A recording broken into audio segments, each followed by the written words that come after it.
네, 언론인 여러분 안녕하십니까? 더불어민주당 법사위 간사 김승원 의원입니다.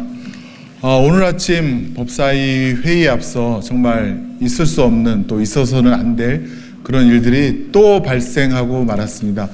국민의힘이 집단폭력으로 우리 야당 법사위원들의 회의장 출입을 막고, 또 회의가 시작하였음에도 피켓 시위를 다른 상임위원이 들어와서 하였으며 밖에서는 고성으로 소란을 피우기도 했습니다.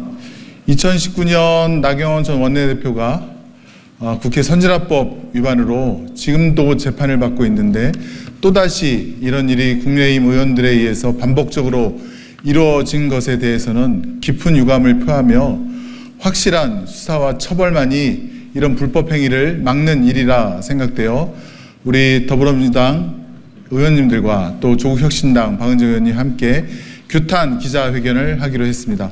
오늘 오전 국민의힘 의원들 상당수가 법사위 회의장 앞을 점거하며 농성하더니 급기야는 법사위원장과 야당 법사위원들의 회의장 입장을 가로막고 야당 의원들과 보좌진, 취재진 등을 향해 집단적 폭력을 행사했습니다.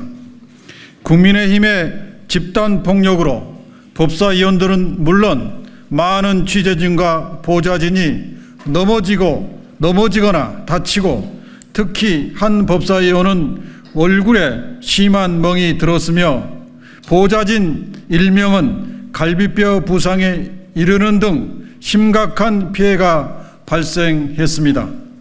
회의를 시작한 이후에도 법사위원이 아닌 국민의힘 의원들이 회의장 안에 들어와 피켓을 들었고, 회의장 밖에서도 구호를 외치며 소란을 피워 법사위 회의 진행을 방해했습니다. 자신들이 제안한 국회 선진화법을 어긴 국민의힘 의원들의 폭력 행위는 어제 오늘 일이 아닙니다. 지난 2019년 4월 국민의힘 나경원 의원 등 수십 명은 공수처 설치법 등 법안 제출과 회의 진행을 막기 위해 집단 폭력을 행사하며 회의 진행을 가로막아 국회 선진화법 위반으로 기소되어 현재 국민의힘 의원 다수가 재판을 받고 있습니다.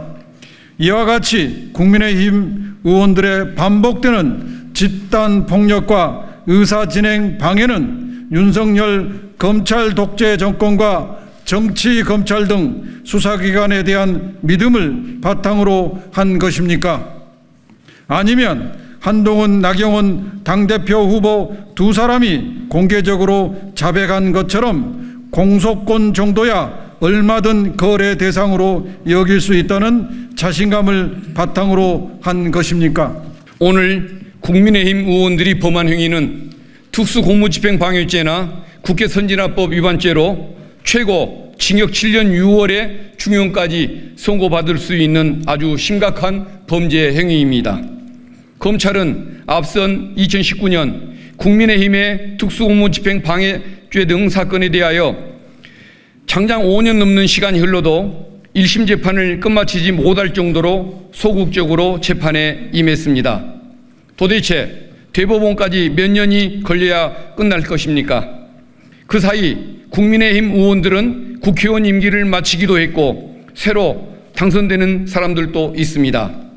당시 사건에 대한 증거 영상이 차고 넘쳤고, 공소 제기 초반 당시 검찰은 일관되게 의사 방해 행위가 명확히 입증됐다며 혐의 입증에 자신을 보였기에 현재 재판 지연은 도저히 이해할 수 없는 직무유기입니다.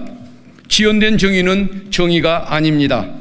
이처럼 사안이 중대하고 사실관계가 명확한 재판을 이유 없이 질질 끌고 있었다는 사실 뒤에 나경원 후보가 당시 법무부 장관인 한동훈 후보에게 공소를 취소해달라고 청탁한 결과 재판 지연이라도 시킨 것입니까? 2019년 발생한 집단폭력 사건에 대한 검찰의 소극적 수사가 마치 면죄부처럼 여겨져 국민의힘 의원들이 이번에도 비슷한 일을 한 것은 아닌지 수사기관은 자문하고 오늘의 집단폭력 사태를 빠른 수사로 답해야 할 것입니다. 오늘 발생한 심각한 집단폭력 행위에 대해서도 고발을 검토하겠습니다. 검찰 등 수사기관은 여야를 따지는 것이 아니라 수사기관으로서 최소한의 역할을 해야 할 것입니다. 국민의힘에도 촉구합니다. 최혜병 순직 1주년인 오늘 국민의 관심이 집중된 순직해병 수사위합 청문회를 방해하여 윤 대통령과 범죄자를 지킬 것이 아니라 국민 앞에 겸허히 진실을 밝히는 데 협력하십시오.